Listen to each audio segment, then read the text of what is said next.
So welcome everybody to segment 2 of our Leverhulme Centre for Climate Change Mitigation podcast. I'm delighted this time for this segment to have Lyla Taylor join us. Welcome, Lyla. Hello. And Lyla is one of the Centre's leading geochemical modellers. And we thought it might be fun just to reflect a little bit on our modelling journey. And if you as I asked Mike, if you cast your mind back 10 years and look into the intergovernmental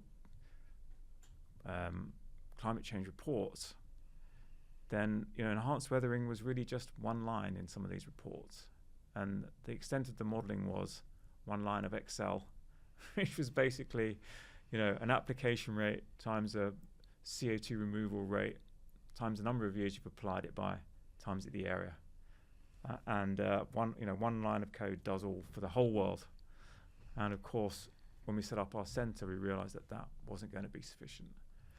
That's right. So the 2016 paper, which was, I guess it was part of the evidence that was presented for why the centre could work in terms of a modelling approach, that pressed into service basically a 1D box model that I had used during my PhD to look at long-term carbon cycling. And long-term carbon cycling over millions of years does regulate the Earth's climate, and that was one of the inspirations for enhanced weathering in the community.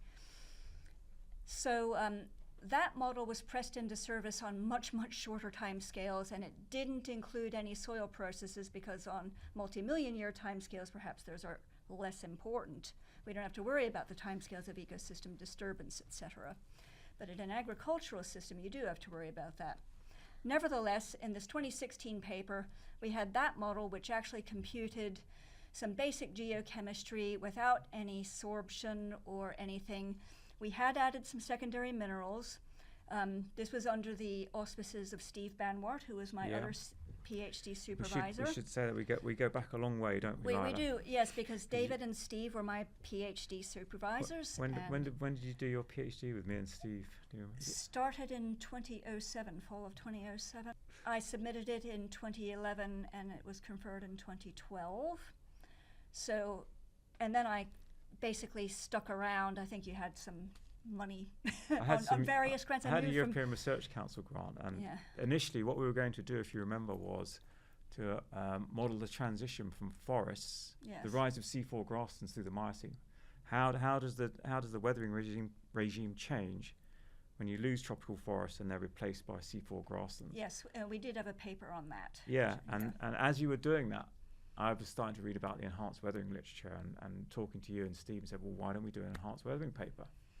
Another crazy idea. Yeah, and I was initially a bit skeptical about it because I was quite interested in the paleo side of things. But nevertheless, it did actually end up being a good piece of work.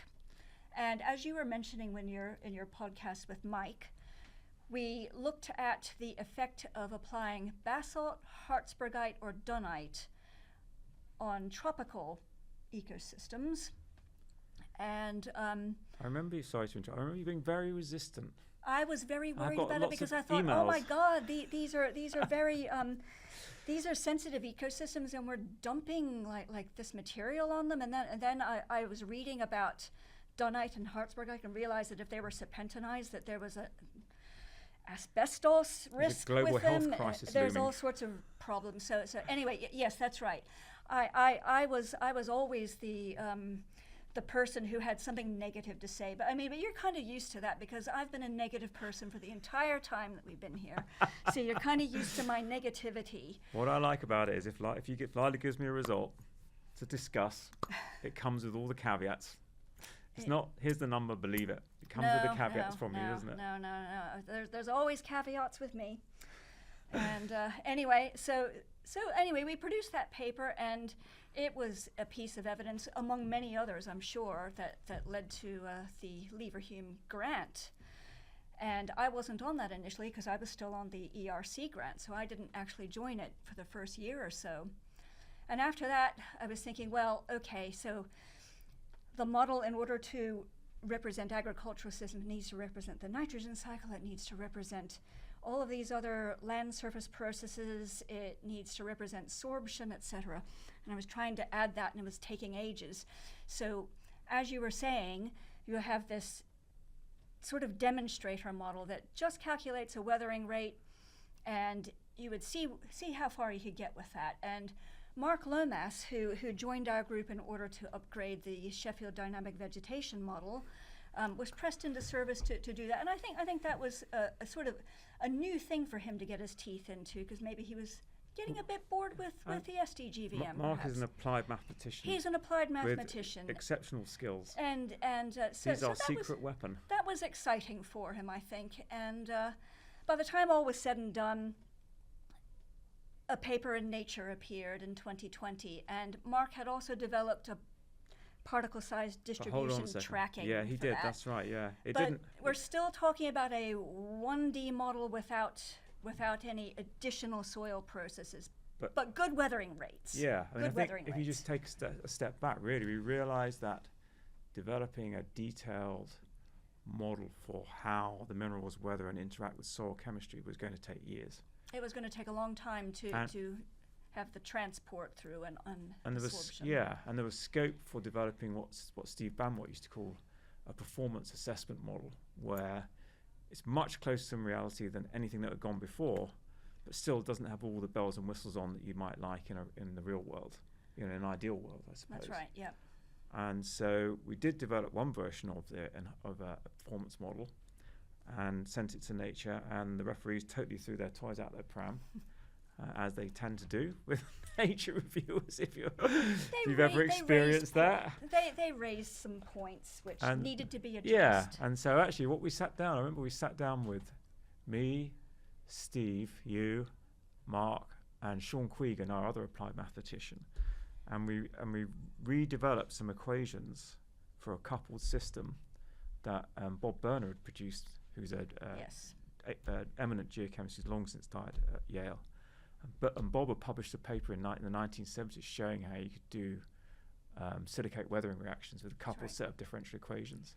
And Steve and Sean, I've still got the equations somewhere, they rewrote them and said, this set of coupled differential equations is what we need for our performance model. And then Mark went about recoding them up and developing a model. And then, as you said, we decided we also needed to do not just model a single particle size, which is what all the literature had done before, just assumed an idealistic, all of the materials added 10 micrograms diameter particle. And then actually the reality is if you take 20 tons of rock, crushed rock, and chuck it on a field, then there's a distribution of particle sizes. And there's so some interesting maths around mass, volume, surface area that Mark absolutely loved getting his teeth into. And part of what sat behind that Nature paper was a very elegant solution to understanding how rock of different particle sizes weathers.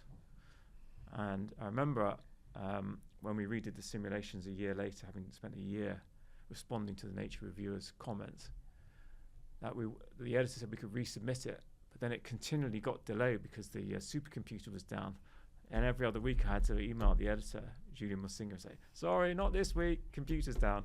And then I think there was a strike by some of the technical staff, and that stopped it, and that stopped it. And then eventually we resubmitted it, and it got through. And that, like the Nature Plants paper, was a game changer, I think, because it opened people's eyes to the possibility of what the global potential is, even though it wasn't done with a model with all of the bells and whistles on. But that's where your work then picked up on. Well, that's right. So on the large-scale modeling front, we did actually publish several more papers, and indeed there were some additional developments with that model.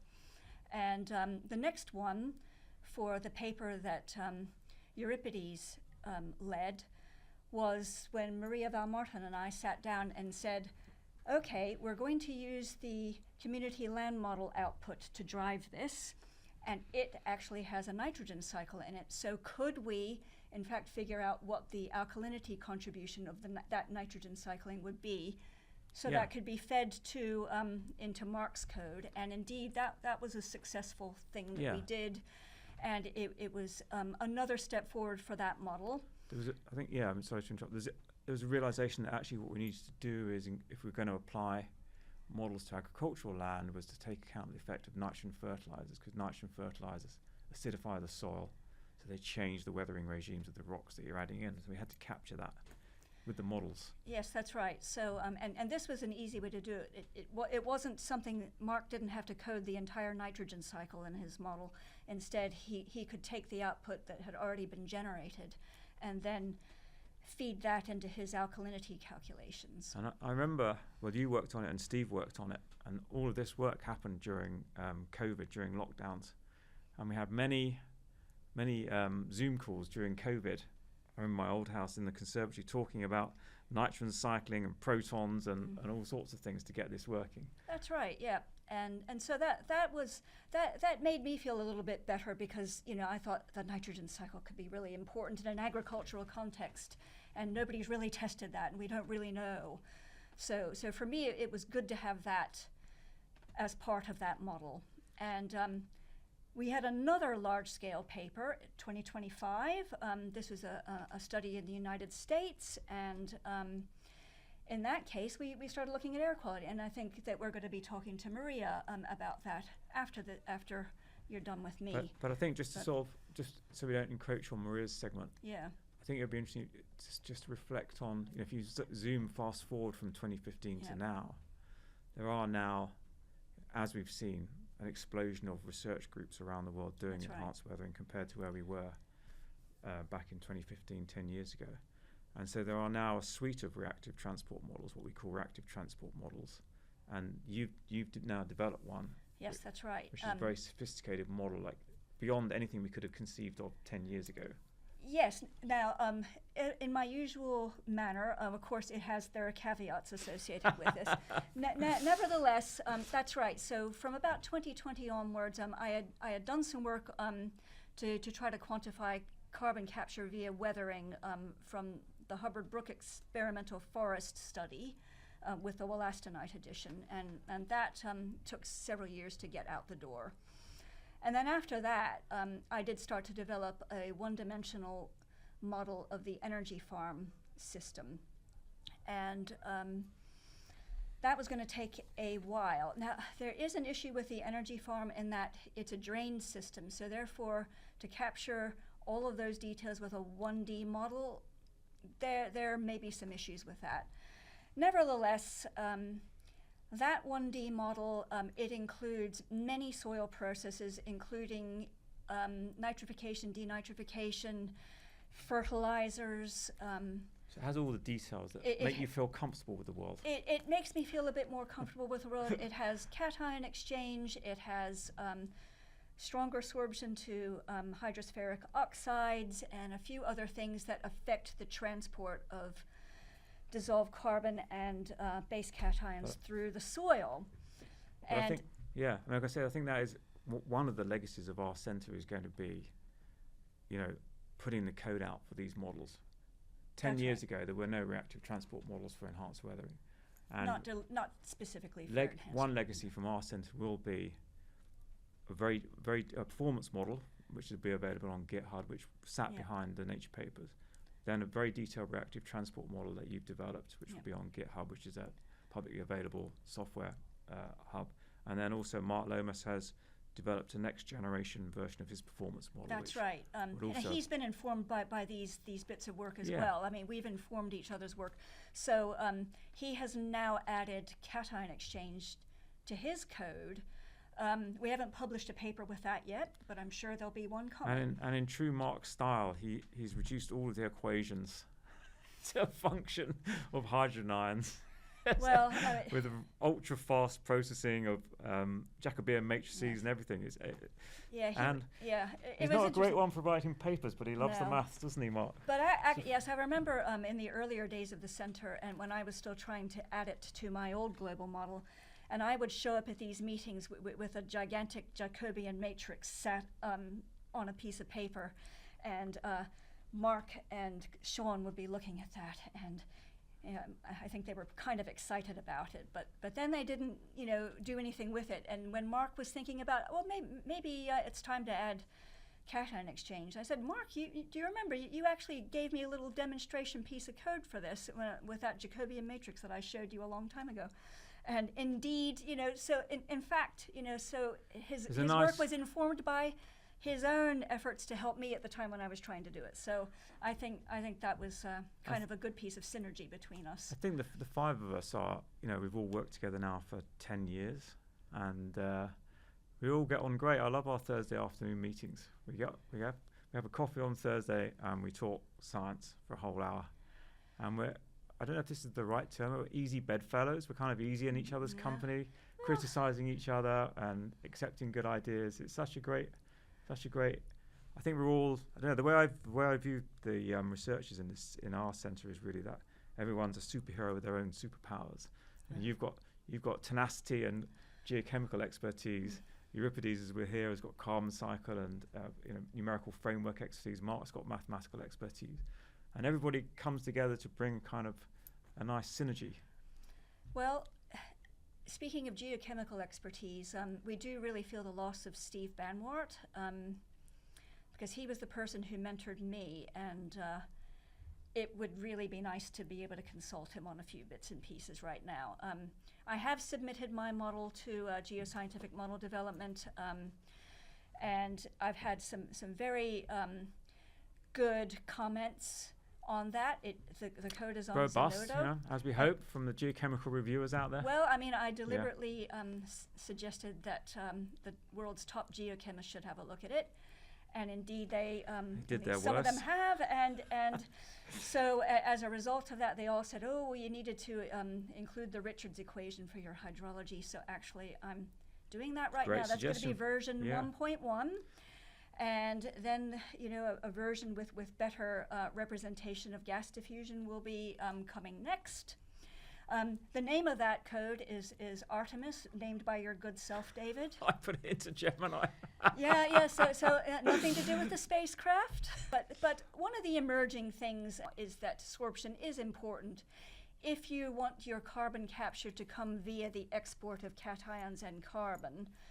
And so that's an emerging area that we're going to be looking at in future, in fact. I think that is actually what we're seeing in the field trials as well. So to link cross between the reality of field trials and model world is that they're both converging on seeing this similar issue about trapping the cations and delaying carbon dioxide removal. And that's something that the commercial markets are going to have to think about. The commercial market needs to think about that. They need to think about the depth at which they sample and how they track the carbon, and they need to choose their soils on which this is deployed with care if that is the avenue to carbon capture. But there may be others emerging with enhanced weathering, because there's the effect on the other greenhouse gases. There's possible precipitation of carbonates within the soil carbon or possibly in the aquifer. So that may not be the only route as well. So there are still avenues to explore with this. Good. I think that is a great point to wrap this up. So thank you very much, Lyla, for joining me on this podcast. It's been fantastic to talk to you about your work and reminisce about our journey. And the next segment, we're going to chat to Euripides about some really more detailed nation by nation analyses that he's been leading.